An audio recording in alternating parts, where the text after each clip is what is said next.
बहुत बहुत धन्यवाद। माननीय प्रधानमंत्री नरेंद्र मोदी जी।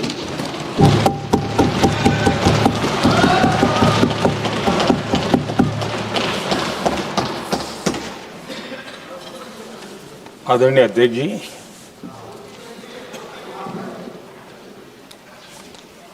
इस महत्वपूर्ण विधेयक पर आज सुबह से चर्चा प्रारंभ हुई है।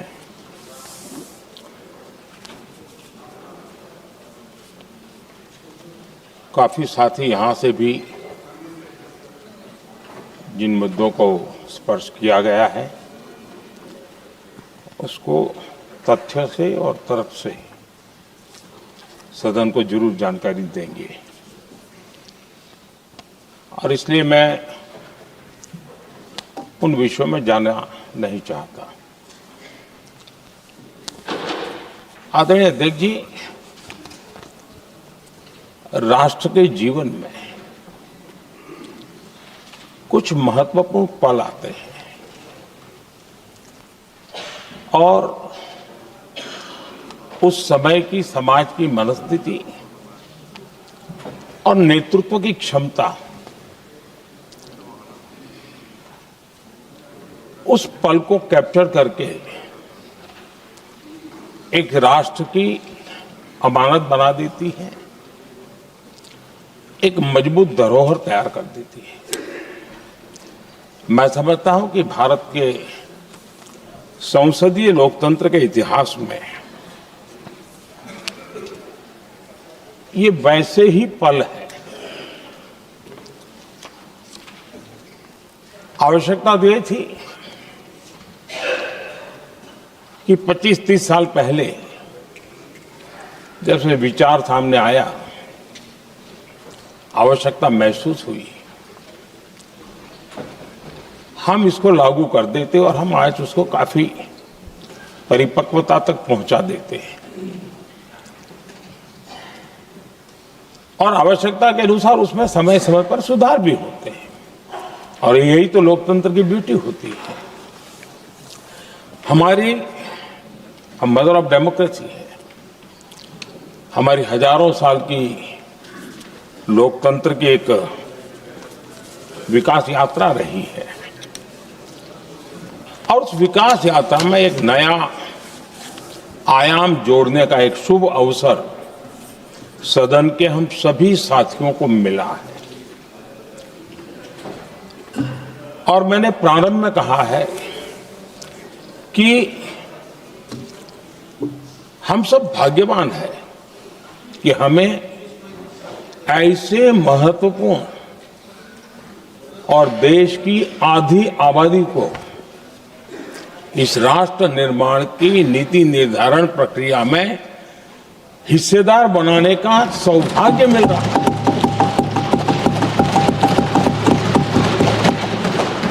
ये हम लोगों के लिए सौभाग्य है और मैं चाहता हूं कि मेरे सभी माननीय सांसद, मैं इधर उधर की आज बात करना नहीं चाहता हूं, हम सभी सांसद इस महत्वपूर्ण अवसर को जाने न दें।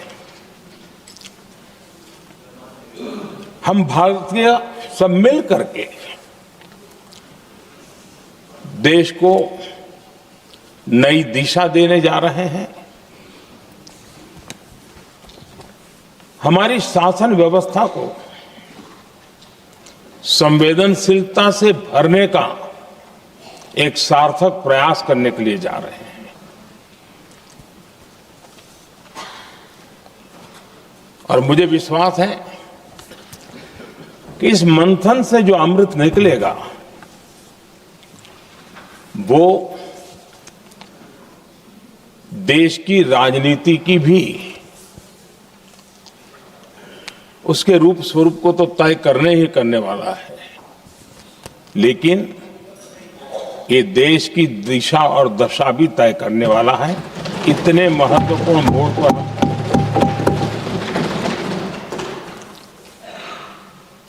आदरणीय अध्यक्ष जी, 21वीं सदी में भारत एक नए आत्मविश्वास के साथ आगे बढ़ रहा है।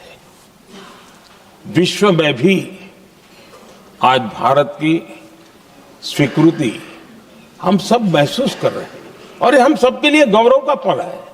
एक समय हमारे पास आया है और इस समय को हमने एक विकसित भारत के संकल्प के साथ जोड़ा है और मैं पक्का मानता हूं कि विकसित भारत का मतलब केवल उत्तम प्रकार के रेल, रास्ते, इंफ्रास्ट्रक्चर या कुछ आर्थिक प्रगति के आंकड़े, सिर्फ इतने से ही विकसित भारत की सीमित कल्पना वाले हम लोग नहीं हैं। हम चाहते हैं कि विकसित भारत जिसके नीति निर्धारण में साच अर्थ में सबका साथ सबका विकास का मंत्र समाहित हो, देश की 50% जनसंख्या नीति निर्धारण का हिस्सा बने, ये समय की मांग है। हम पहले ही देरी कर चुके हैं, कारण कोई भी होंगे, जिम्मेवार कोई भी होंगे, लेकिन इस सच्चाई को हमें स्वीकार करना होगा कि जब हम अकेले मिलते हैं तब मानते हैं हाँ यार, लेकिन जब सामूहिक रूप से मिलते हैं, मुझे याद है कि जिस इसकी प्रक्रिया चली थी, सभी दलों से मिलना हुआ है, एक दल को छोड़ करके जिन जिन से मिलना हुआ है, हर एक ने सैद्धांतिक विरोध नहीं किया है। बाद में जाकर के जो कुछ भी हुआ होगा, राजनीतिक दिशा पकड़ी जा रही है, लेकिन जो राजनीतिक दिशा में ही सोचते हैं, मैं उनको भी एडवाइज करना चाहूंगा, एक मित्र के रूप में एडवाइज करता हूं और सबको काम आएगी। हमारे देश में जब से विमेन रिजर्वेशन को लेकर के चर्चा हुई है और उसके बाद जब जब चुनाव आया है, तो हर चुनाव में महिलाओं को मिलने वाले इस अधिकार का जिसने विरोध किया है, जिसने विरोध किया है, देश की महिलाओं ने उन्हें माफ नहीं किया है। उनका हाल बुरे से बुरा किया है। लेकिन ये भी देखिए कि 24 के चुनाव में ऐसा नहीं हुआ। क्यों नहीं हुआ? ये इसलिए नहीं हुआ कि 24 में सबने सहमति इसको पारित किया, तो ये विषय ही नहीं रहा। किसी के पक्ष में पॉलिटिकल फायदा नहीं हुआ, किसी का नुकसान भी नहीं हुआ। सहज रूप से जो मुद्दे थे, उन मुद्दों के आधार पर चुनाव लड़ा, क्योंकि 24 में सब साथ में थे। कुछ लोग यहां हैं, कुछ लोग नहीं है, लेकिन सब साथ में थे। आज भी मैं कहता हूं, अगर हम सब साथ में जाते हैं तो इतिहास गवाह है कि किसी एक के राजनीतिक पक्ष में नहीं जाएगा। ये देश के लोकतंत्र के पक्ष में जाएगा, देश के सामूहिक निर्णय शक्ति के पक्ष में जाएगा और हम सब उसके यश के हकदार होंगे। न ट्रेजरी बैंक उसका हकदार रहेगा, न मोदी उसका हकदार रहेगा, यहां बैठे हुए सब हकदार रहेंगे। और इसलिए जिन लोगों को इसमें राजनीति की बू आ रही है, मैं चाहूंगा कि वो खुद के परिणामों को पिछले 30 साल में देख ले। फायदा उनका भी इसी में रास्ता दिखा रहा हूं, इसी में फायदा है कि जो नुकसान हो रहा है उससे बच जाओगे। और इसलिए मैं समझता हूं कि इसको राजनीतिक रंग देने की जरूरत नहीं है। आदरणीय अध्यक्ष जी, मुझे याद है तब तो मैं शासकीय व्यवस्था की राजनीति में नहीं था, मैं एक संगठन के कार्यकर्ता के नाते काम करता था। उस समय एक चर्चा सुनने को मिलती थी गलियारों में कि देखिए ये कैसे लोग हैं,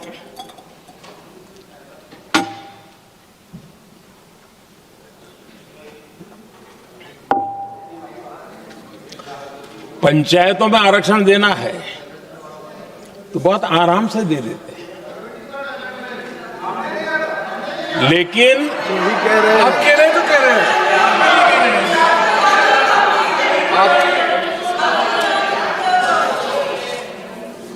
पंचायतों में आरक्षण देना है तो आराम से देते हैं, क्योंकि उसमें उनको खुद का पद जाने का डर नहीं लगता है। उसको लगता है हम सुरक्षित यार वहां दे दो। ये उस समय गलियारों में बहुत चर्चा थी कि बोले कभी नहीं करेंगे यहां बैठे हुए। क्यों?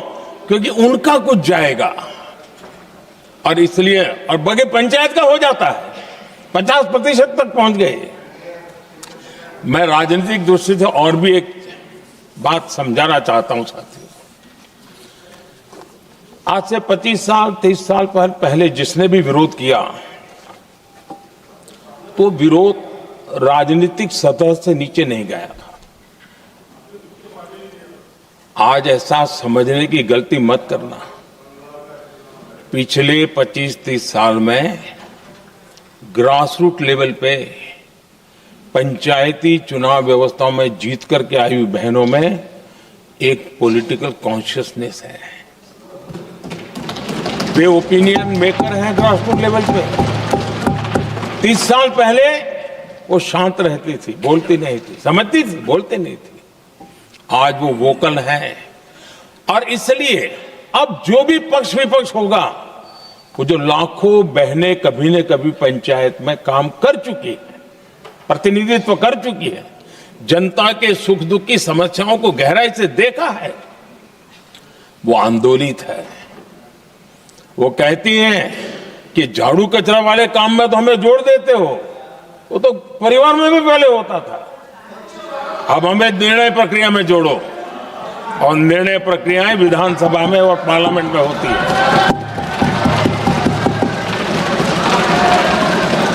और इसलिए मैं राजनीतिक जीवन में जो लोग प्रगति चाहते, मैं किसी भी सांसद की बात करता हूं, किसी भी एमएलए की बात करता हूं, ये दल वो दल की बात मैं नहीं कर रहा हूं। जो भी राजनीतिक जीवन में सफलतापूर्वक आगे बढ़ना चाहते हैं, उनको ये मान के चलना पड़ेगा कि पिछले 25-30 साल में लाखों बहनें ग्रास रूट लेवल पर लीडर बन चुकी हैं। अब उनके अंदर सिर्फ यहां 33% का नहीं, वहां भी वो आपके फैसलों को प्रभावित करने वाली है। और इसलिए जो आज विरोध करेंगे उसको लंबे समय तक कीमत चुकानी पड़ेगी, लंबे समय तक कीमत चुकानी पड़ेगी। और इसलिए राजनीतिक समझदारी भी इसी में है कि हम ग्रास रूट लेवल पर महिलाओं की जो पॉलिटिकल लीडरशिप खड़ी हुई है, उसको आपने अब कंसीडर करना पड़ेगा। यहां मैंने सुना हमारे मुलायम सिंह जी थे, तब से एक विषय चला रहे हैं, उनके परिवार वाले पे भी चला रहे हैं। आप देश की बहनों पर भरोसा करो ना, उनकी समझदारी पर भरोसा करो। एक बार 33% बहनों को यहां आने दो, आकर के उनको निर्णय करने दो, किसको देना है, किसको नहीं देना है, इस वर्ग को देना, उस वर्ग को देना, करेंगे वो निर्णय। हम उनके सामर्थ्य पर आशंका क्यों करते भाई? एक बार आने तो दो, उनको आने तो दो। जब आएंगे तो 34 पे, और दूसरा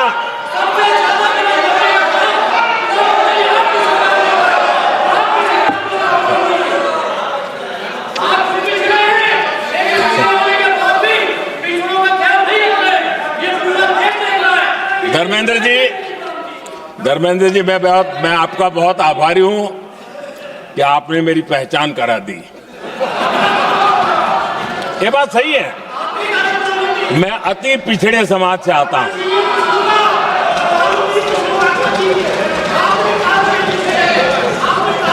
धर्मेंद्र जी, मैं आपका बहुत आभारी हूं, और अखिलेश जी मेरे मित्र हैं तो कभी कभी मदद कर देते हैं।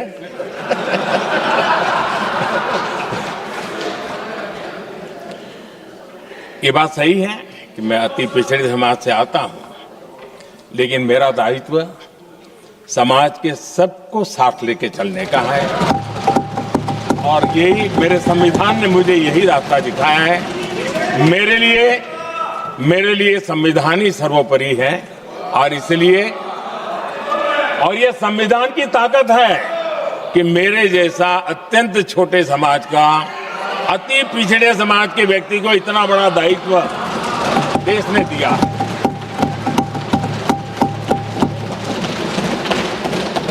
और इसलिए मैं तो देशवासियों का ऋणी हूं और मैं तो संविधान निर्माताओं का ऋणी हूं कि जिसके कारण आज मैं यहां हूं। लेकिन आदरणीय अध्यक्ष जी,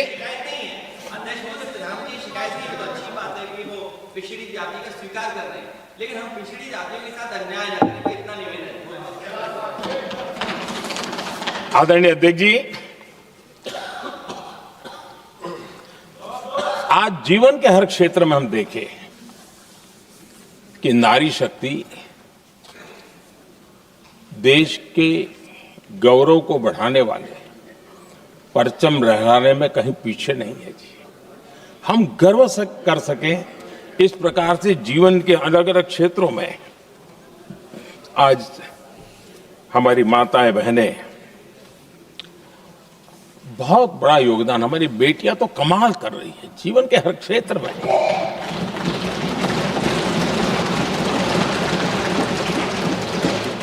इतना बड़ा सामर्थ्य, उसको हम हिस्सेदारी से रोकने के लिए क्यों इतनी ताकत खपा रहे हैं जी? उनके जुड़ने से सामर्थ्य बढ़ने वाला है और इसलिए मैं आज अपील करने आया हूं आपके पास कि इसको राजनीति के तराजू से मत तोलिए। ये राष्ट्रहित का निर्णय है।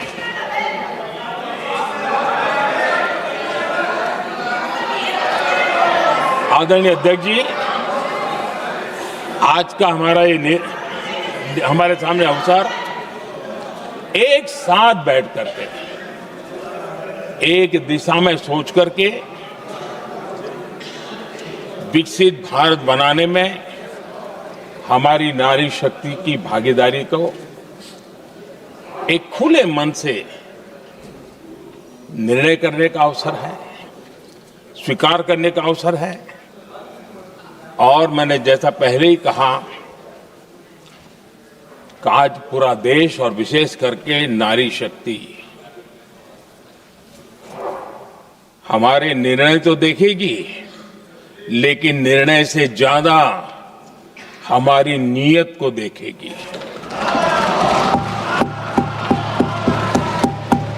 और इसलिए हमारी नीयत की खोट देश की नारी शक्ति कभी माफ नहीं करेगी।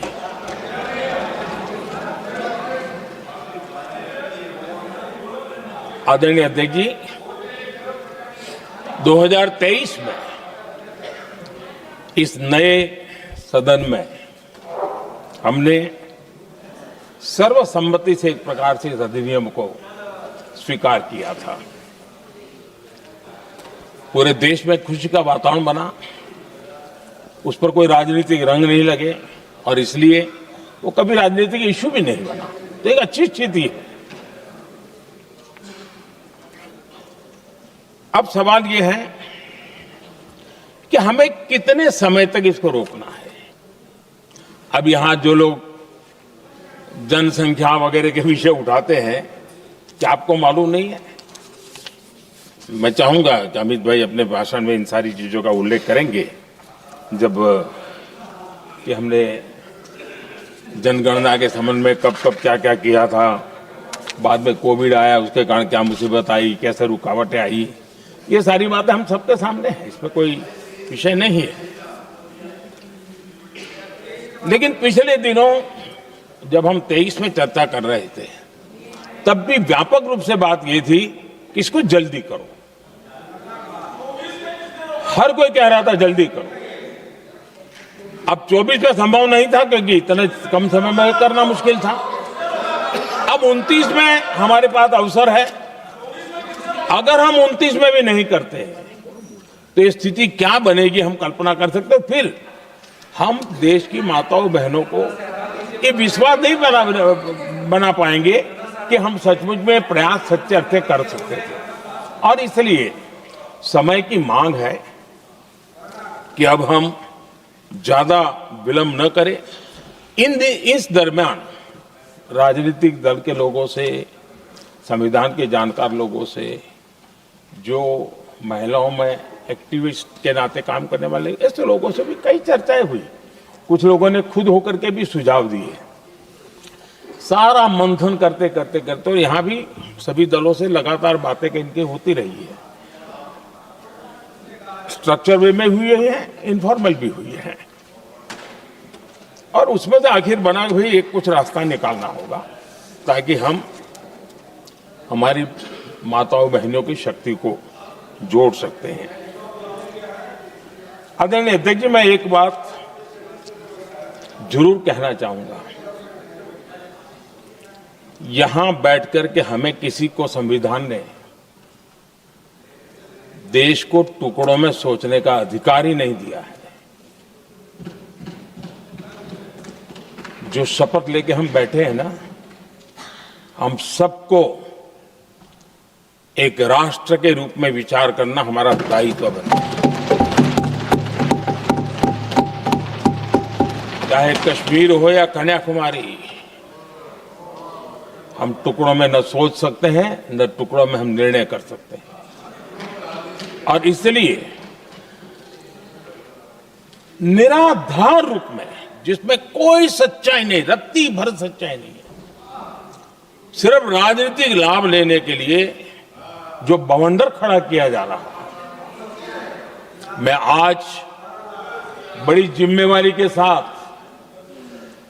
इस सदन में, इस पवित्र जगह से कहना चाहता हूं, चाहे दक्षिण हो, उत्तर हो, पूर्व हो, पश्चिम हो, छोटे राज्य हो, बड़े राज्य हो, मैं आज एक जिम्मेवारी से कहना चाहता हूं कि निर्णय प्रक्रिया किसी के साथ भी भेदभाव नहीं करेगी। ये निर्णय प्रक्रिया किसी के साथ अन्याय नहीं करेगी।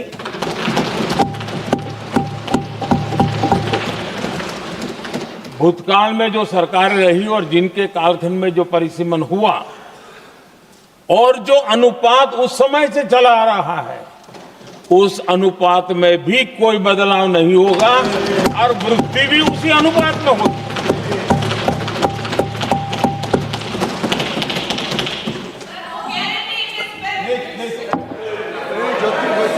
अगर गारंटी शब्द चाहिए तो मैं गारंटी शब्द उपयोग करता हूं। वादा की बात करते हो तो मैं वादा शब्द उपयोग करता हूं। अगर तमिल में कोई अच्छा शब्द हो तो वो भी मैं बोलने के लिए तैयार हूं। क्योंकि जब नियत साफ है तो फिर शब्दों का खेल करने की हमें जरूरत नहीं है जी।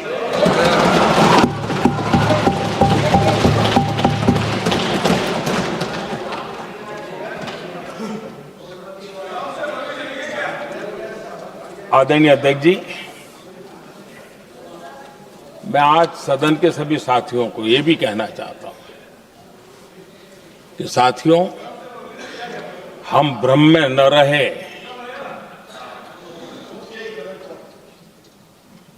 हम उस अहंकार में न रहे, और मैं हम शब्द प्रयोग कर रहा हूं। मैं और तुम की बात नहीं कर रहा हूं। हम इस भ्रम में न रहे कि हम देश की नारी शक्ति को हम कुछ दे रहे हैं। जी नहीं, उसका हक है। और हमने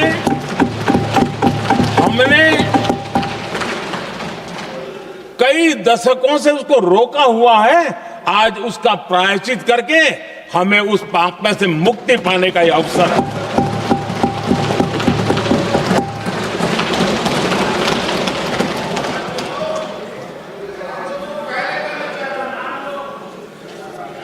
हम सब जानते हैं,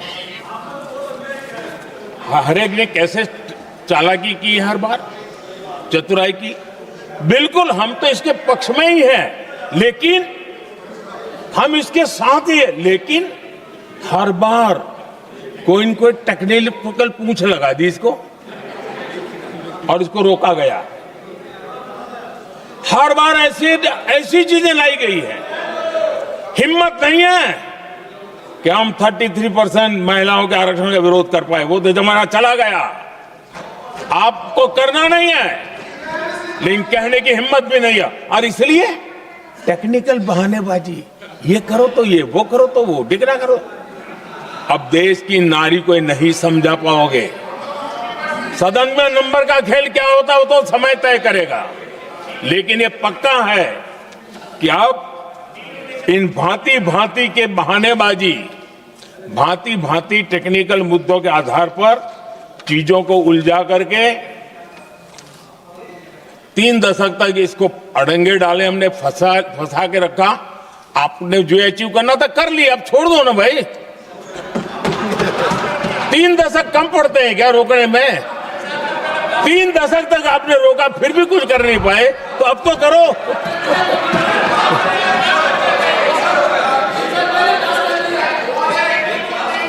आदरणीय अध्यक्ष जी,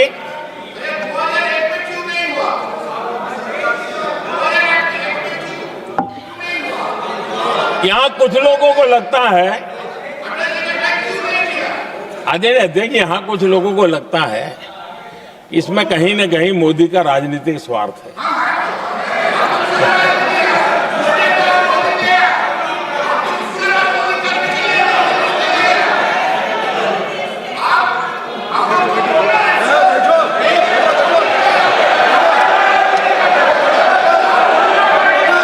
अरे भाई, इनको बोलने दीजिए, वहां पर बेचारे को मुंह पे ताला लगा हुआ है, बहुत बगल में कोई बोलने नहीं देता उसको।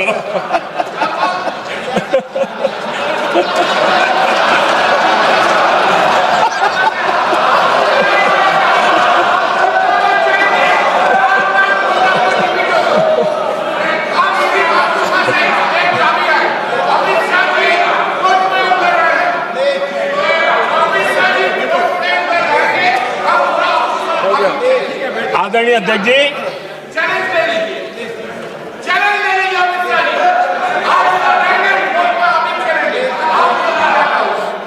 आदरणीय अध्यक्ष जी, देखिए, इसका अगर विरोध करेंगे तो स्वाभाविक है कि राजनीतिक लाभ मुझे होगा, लेकिन साथ चलेंगे तो किसी को भी नहीं होगा, ये लिख के रखो। किसी को नहीं रहेगा, क्योंकि एक फिर अलग पहलू हो जाता है, फिर किसी को फायदा नहीं होता। और इसलिए हमें क्रेडिट नहीं चाहिए। जैसे ये पारित हो जाए, मैं कल एडवर्टाइजमेंट दे करके सबका धन्यवाद करने के लिए तैयार हूं, सबकी फोटो छपवाने के लिए तैयार हूं। क्रेडिट आप ले लो, चलो। क्रेडिट की चिंता है क्या है जी, ले लो ना क्रेडिट। आपको जिसकी फोटो छपवानी है सरकारी खर्चे से हम करवा देंगे।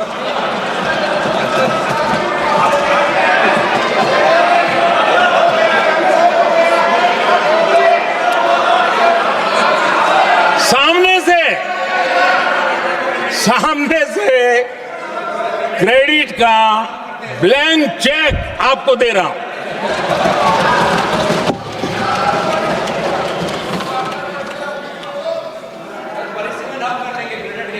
आदरणीय अध्यक्ष जी, हमारी संसदीय लोकतंत्र में महिलाओं की भागीदारी ये सिर्फ आंकड़ों का खेल या एक लोकतांत्रिक व्यवस्था में सुधार इतना सीमित नहीं है।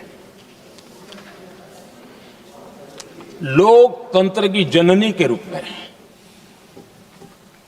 मदर ऑफ डेमोक्रेसी के रूप में ये निर्णय भारत का कमिटमेंट है, ये सांस्कृतिक कमिटमेंट है।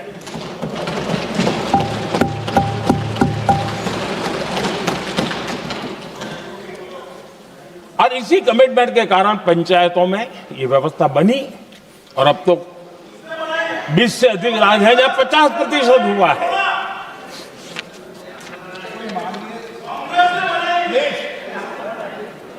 और हमने अनुभव किया है, मुझे लंबे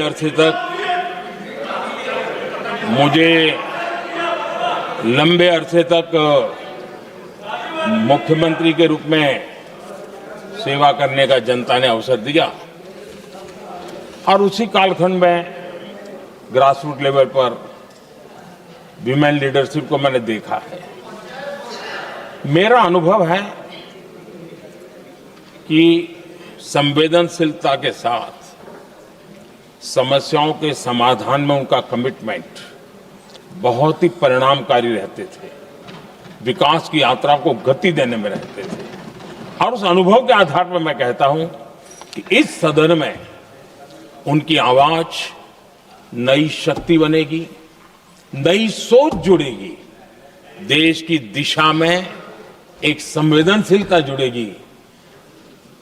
तथ्य और तर्क के आधारों पर अनुभव जब जुड़ता है तब मैं समझता हूं उसका सामर्थ्य अनेक गुना बढ़ जाता है और सदन कितना समृद्ध हो।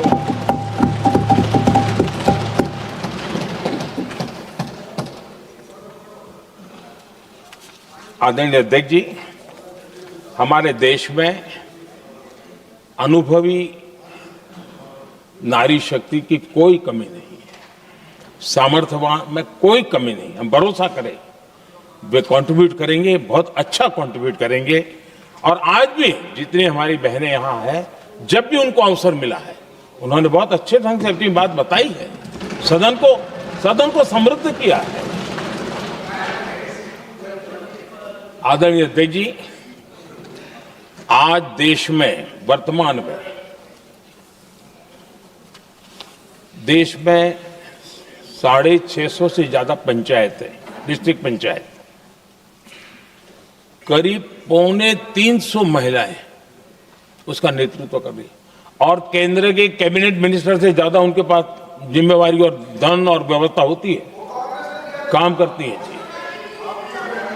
करीब 6700 ब्लॉक पंचायतों में 2700 से अधिक ब्लॉक पंचायत ऐसी हैं जिसका नेतृत्व महिलाओं के हाथ में है।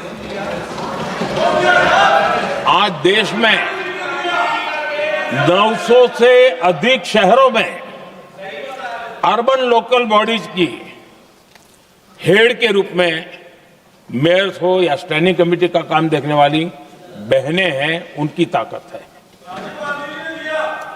और मैं मानता हूं कि आज देश जो प्रगति कर रहा है उस प्रगति में इनका भी महत्वपूर्ण योगदान है। उस ऋण को हमें स्वीकार करने का ये अवसर है।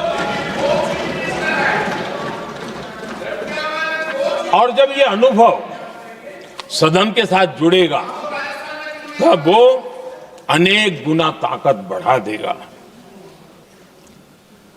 आदरणीय अध्यक्ष जी, एक लंबी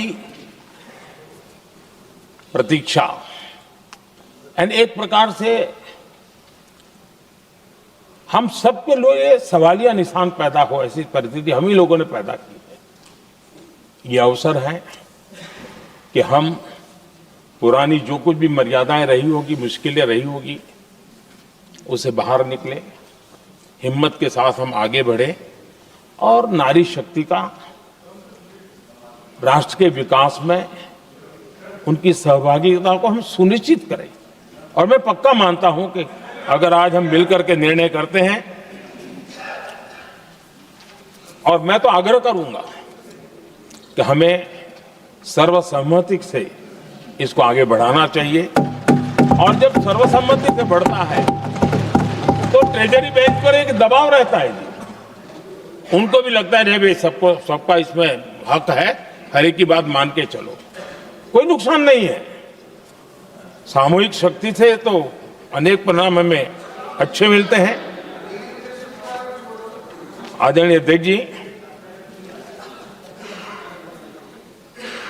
मैं ज्यादा समय न लेते हुए इतना ही कहूंगा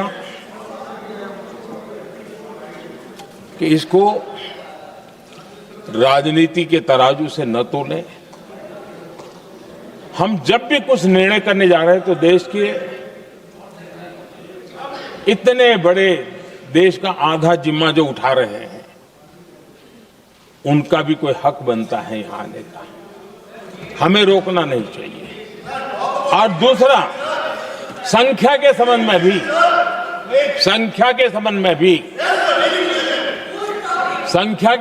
भी एक मत पहले से बनता आया था, चर्चा थी कि साहब ये जो है इनका कम मत करो, अधिक कर दो तो जल्दी हो जाएगा। वो अधिक वाला विषय वो आया है कि चलो भाई पैसे जो संख्या थी 33% और बढ़ा दो, ताकि किसी को ऐसा न लगे कि मेरा हक चला गया। एक नई शक्ति जुड़ेगी, अतिरिक्त शक्ति जुड़ेगी। और अब सदन की रचना भी तो अब पहले से हमने सोच कर रखा है, जगह तो बना ली है। और आदरणीय अध्यक्ष जी, मैं लाइटर में मैं जरूर कहना चाहूंगा, हर एक के अपने राजनीतिक कारण होते हैं और पराजय का डर जरा